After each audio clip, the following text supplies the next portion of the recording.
kauna-unahang balita natin ay syempre yung bida for today. Bida sa hearing, si Erwin Tulfo. Ano bang pangalan nito? Ito ba si Sylvester? Basta. Mag-hi muna kayo kay kay Crocky.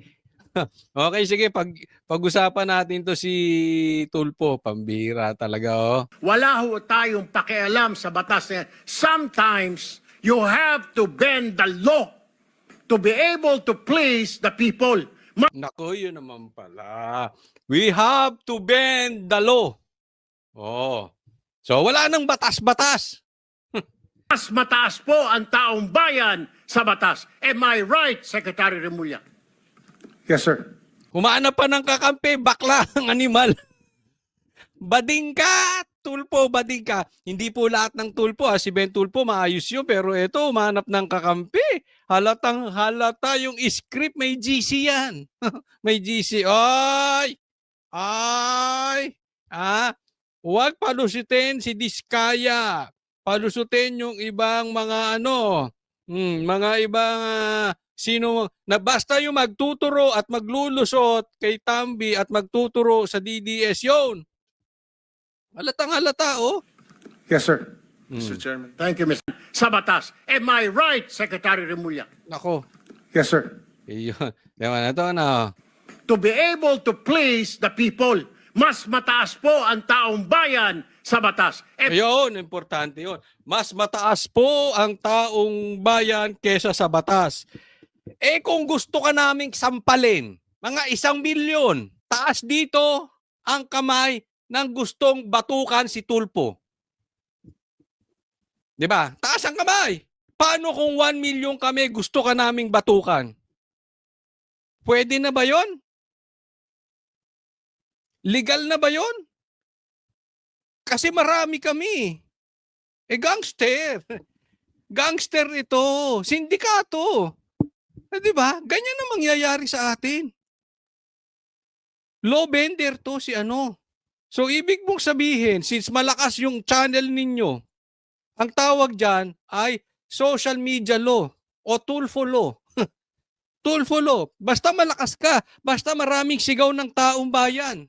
O issue daw niya pag nanakaw. Kami may issue rin kami sa'yo, yung citizenship mo. Hindi kami believe sa'yo. So gusto ka naming suntukin? 1 milyon kami, pwede na? Ay, bobo yung abogado mo. hindi. Alam mo, napapahiya dito, mga abogado mo. Hindi nyo ata naturuan to si Tulfo eh. May tuturo ako sa, bagamat ako hindi abogado. Pero ito ay nadidinig na nating madalas. Kung ikaw may hilig sa politika, lalo na ikaw ay mambabatas. 'Di ba? Anong sabi? Duralex, sed lex. Ano ba yung Duralex, sed lex? Parang bastos hindi po bastos yan. Duralex, sed lex. Anong ibig sabihin yan? The law may be harsh, but it is the law. Hindi po pwede yung basta marami. Hindi po pwede yung ganun. Ang dami ng DDS. Kung gusto ng DDS na palitan si Bongbong by force, pwede na. Ilan ang gusto mo? Kung ganyan lang ang usapan, kaya mag-produce ng DDS 5 million, 10 million. Remember this, 32 million ang boto ni BP Sara. Si Bongbong 31 million lang. Ha? Baka nakakalimot ka. At yung 31 million na yun, wala na yan. Sa katunayan, ang nagtatalo na nga ngayon. DDS tsaka Pink eh. Hindi mo ba napansin? Yung rally Pink, wala na si Bongbong. Kung susundan namin yung mga pinagsasabi mong katangahan, alam mo napapahiya dito, nagmumukhang bobo, yung mga staff mong abogado. Pakituruan to. Bobo to. Bobo talaga to. Pasigaw-sigaw pa. Wala ka sa black tanga. Naalala mo to, sumugod-sugod to dito sa Green Hills. Pinagsisigawan ka ron, hindi ka nakasalita.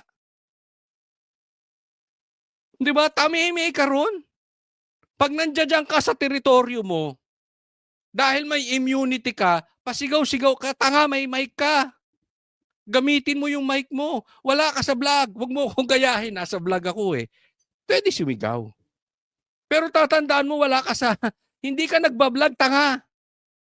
Nasa Senate hearing ka, may mic. Huwag ka sigaw ng sigaw. OA ka eh. Hindi ko tutusin, mas sikat sa'yo si Rapi. Pero mas pa-OA ka. Nuknukan ka ng OA. Siguro nung pinanganak ka ng nanay mo, sa magkakapatid, ikaw ang hindi napapansin. Di, minsan ganyan, di ba? Yung hindi napapansin na kapatid, paglaki OA. Ang OA mo. Ang tanga mong OA. Pakipagsabihan to ang mga, siguro naman may mga abogado kang staff. Di ba? Kung wala kang abogadong staff, tanga ka talaga. Mambabatas ka, kumuha ka ng abogado. Kahit sa mong tingnan. Ako, humanda ka, babanatan ka sigurado ni Ben Tulfo. Eh siguro kahit yung kapatid mong si Rapi, parehas kayong tanga kung kinonsinti ka pa. Pero hindi pwede yung ganyan. Magkakagulo ang Pilipinas. Tanga. Hindi ginugulo mo Pilipinas. Yung sinasabi mong yan, that is very dangerous. Nagkagulo na nga sa rally eh. Paano kung nag-rally at merong gustong sunugin yung Malacanang? Dahil marami.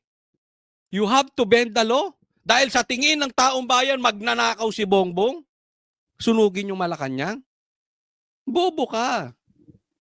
Bobo kan talaga, Tulfo. Hindi dapat ganun. Dapat lahat ng batas ay lahat ng gagawin nasa batas. Hindi pwedeng mangingibabaw. Di ba? Ginugulo mo bansang Pilipinas. Maraming manggugulo dyan. Sasabihin lang, paano? Alam namin magnanakaw yan eh. Oh, marami kami. Patayin. Tingnan mo yung katangahan mo. Isang tanga ka, parehas kayo ni Tuta. Bagay sa inyo yung kanta eh. Tuta ka na rin eh. Anong nangyari sa Tulfo? Ha?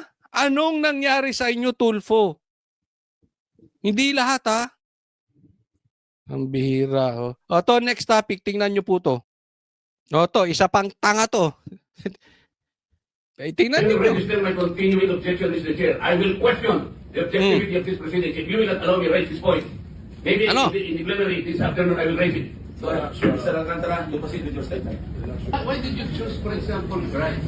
That's my opinion. You cannot question my opinion. Outside of this hall, you cannot question my opinion. Ang pinag-uusapan kasi dito yung interview. Ha? Yung interview ni Lacson na mas credible daw si Bryce kesa dito sa Diskaya. Yun po yung punto ni Marcoleta dito, okay? Yun yung punto ni Marcoleta na sinabi ni Ping Lacson na mas credible si Bryce kesa kay Diskaya. Okay? Ikaw ang Blue Ribbon kung chairman, tapos maggaganyan ka, maghuhusga ka, wala ka sa lugar. Kung ikaw ay ordinary senator, hindi mo hawak yung chairman, hindi ka chairman ng Blue Ribbon, ikaw ang nag-iimbestiga, ikaw ang husgado, parang ikaw ang namamahala niyan, tapos meron kang pinapaboran, mali. Talagang maling-mali dito si Lacson. Alam mo, ito mga senador na ito, kung hindi kayo abogado, lalong-lalo na kung bobo kayo, kumuha kayo ng abogadong matalino. Ganun naman yun eh. Kaya nga kayo merong budget. Kaya kayo may sahod. Huwag kayong magbida. Ang problema sa mga ito, feeling nila, sila senador, alam nilang lahat. Kasi kung tatanungin mo mga abogado, mali talaga. Mali yung mga pinaggagawa nitong senador na to kanina, si Erwin. Ba, eto naman, isa pa to. Kung kayo medyo may humility, tanong nyo sa abogado nyo, sa staff nyo. At uulitin ko, kung ang staff nyo hindi abogado, tanga ka talaga. Kumuha kayong abogadong staff. Puro palpak yung ginagawa ninyo eh. You also express your I opinion. am questioning your opinion because you are the chairman of this committee, Mr. Chair. Exactly. Yun na yun eh. Ikaw ang chairman eh, magbibigay kang opinion. Kung ikaw si Bam Aquino, pwede ka lang sa Gedli. Okay lang yun. Kung ikaw si Lito Lapid na hindi nagsasalita, sige pa, chairman, iba po yun. Ano yung, what's your opinion? Ang mangyayari nito, so, mas credible si Bryce kesa Diskaya. Bakit ganun? Hindi. Why are we trying to prejudge this? Again, Mr. President, we are still in the process of investigation. If we are in the process of investigation, Why are you so then we should not- protective? Tingnan mo, nasa proseso pa lang sila ng investigasyon. Alam mo yung ginagawa mo, Lacson? Is so Boeing-like. Boeing na Boeing eh. Bilang SOJ, hindi mo dapat hinuhusgahan agad. Nasa investigasyon. Kaya nga, sabi ko malaki problema natin dahil yung mga mambabatas natin ay hindi abogado at wala pa ata silang staff na abogado. Kaya mali-mali, nasa investigasyon, hindi ka dapat naghuhusga. Hindi ka natuto kay Boeing, hinuhusgahan niya na lahat before. Wala pa yung kaso, nag-iimbestiga pa lang. O, tingnan mo to. Why are you so protective of the Diskayas? Why Nakita mo, binaligtad pa. Ganyan yung mga nakikita ko dito kay Lacson. Huwag tayo maglokohan mga kalalakihan, ganyan tayo, di ba? Oh. Pagka nang bababae ka, babaliktarin mo. Ikaw nga eh. Di ba? May pagganong-ganon tayo. Di ba? Hindi natin naaminin. Tingnan mo, binabaliktan ni Lacson. Bakla ata ito eh. Ha? Babae ata ito. Kasi, mambabaliktad. Bakit mo pinoprotestahan ng Diskaya? Hindi. Ikaw ang pinoprotektahan mo. Yang sila Bryce. Dahil sila Bryce ang itinuturo pabalik. Paiba. Alam mo kung bakit? Diretsahan tayo, Lacson. Pinangalanan ni Diskaya yung the name that cannot be mentioned. Yun na sinasabi, hindi ma-mention before. Sino? Si Tambi tsaka si Saldi. Kaya amoy na amoy eh. Nung nagsalita ang Diskaya, kinuditan nyo. Kinuha ni Tuta Soto yung pag-Senate President. Actually, collateral damage lang si Chis eh, kasi ang target dyan, Blue Ribbon Committee. Dahil nagsasalita na si Diskaya. Tingnan nyo. Saan na napunta ang investigasyon? May kaso na ba si Saldi? Si Saldi ba ang iniimbestigahan? Si Tambi ba iniimbestigahan? Si Bongbong ba iniimbestigahan? Mamaya pupuntahan natin isa-isa yan. Nalayo na tayo sa investigasyon. Bakit? Ito. Pangalawang tuta. Una kanina si Erwin. Ito, pangalawa. Naligaw na eh. Pustahan tayo. Hindi nila si Lacson, hindi niyan maiipit si Saldi tsaka si Tambi. Kitang-kita amoy na amoy eh. Yari ka, mag-iingat ka lang, Marcoleta, baka mapatay ka ha. Ingat lang. are you so protective? I am not protecting them. Mabuti sinabi mo yan, Mr. Chair. Pwede ba natin i-record ito? Ayan, nakita mo? Diyan na lang matapang siya eh. But I'm not protecting Diskaya. Buti sinabi mo, pwede ba nating i-record? Kaya gusto niyang i-record. Kasi alam niya yung sasabihin niya, tama. Alam niya sa sarili niya, hindi niya pinoprotektahan ng Diskaya. Ayaw nito. Ayaw ni Lacson. Takot siya. Takot. Palagi niyong sinasabi, I am protective of the Diskaya. Ba't di nyo i-record? Diba? Lagi nyo sinasabi, ba't tayo nyo i-record? Chairman of this committee, sinabi ko na sa inyo, the only remedy provided under the law is for them to apply if they qualify under the process of witness protection program. That's all what I did. Session is resumed. Session is resumed. Tingnan mo, wala na siya masagot. Session is resumed. Binalik. Nag-uusap pa eh. Diba? Alam mo, ganyan yung mga ano eh. Ganyan yung hindi naabot ng utak nila. Hindi na nila maintindihan kung ano yung mga pinagsasabi ni Marcoleta. Eh kasi nga hindi kayo nagpapa-advise sa abogado ninyo. Kung hindi nyo kaya, umalis kayo dyan. Naunawaan naman natin hindi tayo lahat abogado eh.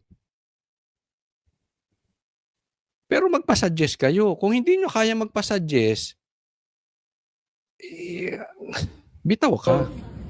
Mr. Alcantara, you proceed. I am questioning the proceedings. Mr. Chair, Mr. Alcantara, you proceed. Go ahead, go ahead. I will register my continuing objection, Mr. Chair. I will question the objectivity of this proceedings. Ine-question niya yung objectivity ng proceedings. Ibig sabihin, yung proceedings mali. In the first place, mali. Hindi dapat tinutuloy at pinag-uusapan muna. You will not allow me to raise this point. Maybe in the plenary this afternoon I will raise it. Go ahead. Wala masagot si Lacson, no? Kita nyo? Tameme. Bakit? Mali eh. Doon sa puntong yun, mali talaga siya. Ha? Ginaya mo si Boying eh. Ang dami mong gagayahin politiko si Boying pa, Mr. animal. Alcantara, you proceed with your statement. Your Honor, okay lang po bang makapagbigay po ng opening statement po? Proceed. Ipag-proceed kayo without even hearing niya. Magandang umaga po sa inyong lahat. Tinatanggap ko po na ako po ay bilang sagot sa maraming tanong, mga nakakaraang ng araw upang maproteksyonan ang institusyon na aking nasunod taon. Subalit, itong mga nakang araw, ako po ay nakapag-isip-isip na tumulong na lamang po sa investigasyon na po. Alam nyo bang nangyari dito kung sino ang mga pinagtuturo? Ha? Yung bumoto para sundin ang Supreme Court na unconstitutional ang impeachment. 'Di ba? Sino-sino 'yan? Sila Villanueva, si Jinggoy, hindi ko sila pinagtatanggol kung may kasalanan talaga sila. So be it. Pero sobrang tanga mo na talaga. Kung hindi mo nakikita, protected talaga si Tambi. Nakita nyo kung gaano kalakas ang pera? Kung gaano gumagalaw ang pera? Nakikita nyo na ba kung gaano ka-powerful si Tambi? He is more than powerful than Bongbong right now. Galaw ng Blue Ribbon. Ang labo, oh. Si Tambi tsaka si Saldi ang binanatan. Ano na issue ngayon ng Senate? Bago kinuditan ni Tuta Soto. Saldi and Tambi. Ngayon iba na. Bong Revilla na. Jinggoy and Villanueva. Talagang lulutuin si BP Sara dito. Kasi pagkasakaling ma-divert na nila yung usapin, maalis na dyan sa flood control, at ibabalik na naman nila sa usaping impeachment, bawas ng 2 boto na naman yun. Ganyan po sila. Hindi ka pumabor sa gusto nila, harassment ang aabutin mo. Even grade 2, grade 3 people will understand this. Naging iba ang klima ng investigasyon. Patungo kay Tambi at Saldi na alam naman natin that they are guilty of insertions. The whole country knows that they are guilty of insertions. Napunta na naman sa iba. Kasi yung pupuntahan ng ibang yan, lahat naman yan is subject doon sa ibabaw. Kay guilty man sila o hindi ko pinagtatanggol kay sila Jinggoy, pero nagmula yan sa insertions. Saan kukuha ng perang ganyan? Kung hindi sa insertions. Doon tayo nagka-problema, mga kababayan. Doon sa insertions. Wala sa usapan, hindi yan ang pinagpirmahan. May insert, itinaas, binalpunta sa presidente, pinirmahan ng presidente. Kaya lahat yan, whether they are guilty or not, hindi sila ang mastermind. Ang mastermind dyan, Presidente, at sila Tambi, sila nag-insert dyan eh. And now we're not even talking about them. You see? Kaya alam mo, wala tayong pag-asa. Sa tingin ko lang, malabo ang pag-asa natin. The power of money, grabe sa Pilipinas. Tingnan nyo ang house. Sinong pinaka-guilty na tingin ng Pilipino sa buong Pilipinas? Sino pinaka-guilty dyan sa lintik na flood control na yan? Dyan sa ghost projects na yan? Si Tambi. Wala siya sa usapin. Wala. Sa House at sa Senate. Dati nasa usapin na siya na Senate. But since naupo si Tuta Soto, yan dalawang magkasama yan tumakbo eh.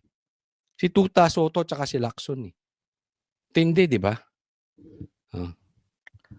Ito pa, isa, tingnan nyo mabuti, isa pa. Ito, tingnan natin. Kanina, si Erwin. Okay? Tapos, si Lacson. Tapos ngayon, si Boying. Erwin, Ping, Boying. Pasok. Pwede ba yung ganito? I respect your opinion, sir. But It that's is not how, my opinion, it is in the law, Mr. Secretary. Yes, sir. Yes, sir. But I am And operating. the arbiter Sir, is can I the speak, law. sir? May I speak, sir? Yes, you I'm are operating from the Senator Marcoleta, from the kindly allow vantage the point of the resource reason person. behind the law, sir. Mr. Secretary, a couple of days ago, in the last hearing when you were here, we somehow settled the issue that restitution is not a requisite for an applicant to the WPP. Is that correct? Ang pinag-uusapan dito yung restitution o yung pagbalik, pagsoli ng pera ay hindi nire-require ng batas para ikaw ay mapasok sa Witness Protection Program. Yan po kasi ang napagkasunduan nila sa telepono na ipasok sa Witness Protection Program ang Diskaya dahil ang Diskaya nagsasalita na at nagtuturo na. Ang problema, gusto nila si Bryce kasi si Bryce iba ang tinuturo. Hindi tinuturo si Tambi. Ito si Diskaya, diretsuhin na natin, tinuro, pinangalanan si Saldi at si Tambi. Kaya dapat ilagay sa witness protection. Ayaw ni Boying. Anong dahilan ni Boying? Kasi sabi ni wala sa batas yan, sabi ni Marcoleta. Yan ang problema sinasabi ko eh. Ayaw nyo magsikuhan ng mga abogado. Sa bagay, abogado to si Boying. Pero hindi niya sinusunod ng batas. It's not in the law. But sa akin Ay, sa kanya galing, it is not in the law. Pero kasi, hindi lang po batas na nagdidictate dito. It's also sino magdidictate? Si Erwin Tulfo. Pambihira, si Erwin Tulfo. Wala nang problema sa batas. Wala nang batas-batas. Minsan i-bend natin. Si Boying, hindi. Kahit wala sa batas. What do you expect kay Boying? Sige, what do you expect? Pinakidnap nga si Tatay Digong. Anong batas-batas dyan?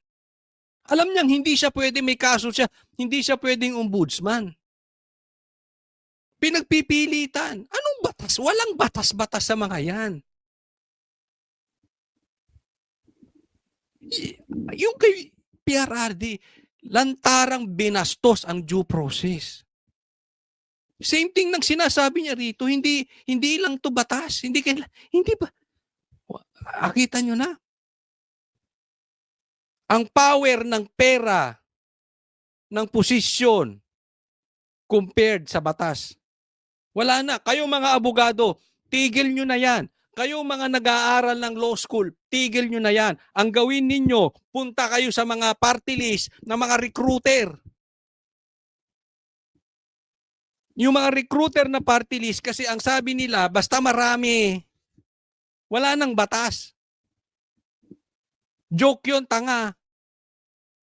Kasi baka may sasabi, inciting to sedition. Tanga. Sarcastic po yun, ha? Huwag kayong bobo. Kaya kayo nangingitim. what is morally right, what is expected of us? Are you talking of morally right? Don't talk to us about morals. Yan po kasi, kahit hindi nilagay sa batas, mga given po yan sa ating lipunan. What do you mean by that, Mr. Secretary? Kasi wala nga sa batas yung ano. Wala yung, nga sa batas. Yung Then, anong requirements ilalagay mo sa batas? for admission to the witness protection. Ang restitution is not part of it. Yes, it is not. Oh, pero hindi mo nangangahulugan na hindi namin pwede i-layout yan depending on the case. Mr. Secretary, I am still in the stage where a particular applicant wishes to apply under that program. And there is a process. In the process, restitution is not one of the requisites. That correct? Ang pinupulusot ni Boying kasi, depende sa laki ng kaso. Pagka ganyan, kailangan ibalik yung pera. Hindi. Hayaan natin ang husgado magsabi nung. Ang punto ni Marcoleta, nasa process pa lang tayo ng Witness Protection Program, WPP. Okay? Yung pagbalik ng pera, nasa husgado na yan. Pero sa Witness Protection Program, wala pa yung pagbalik ng pera.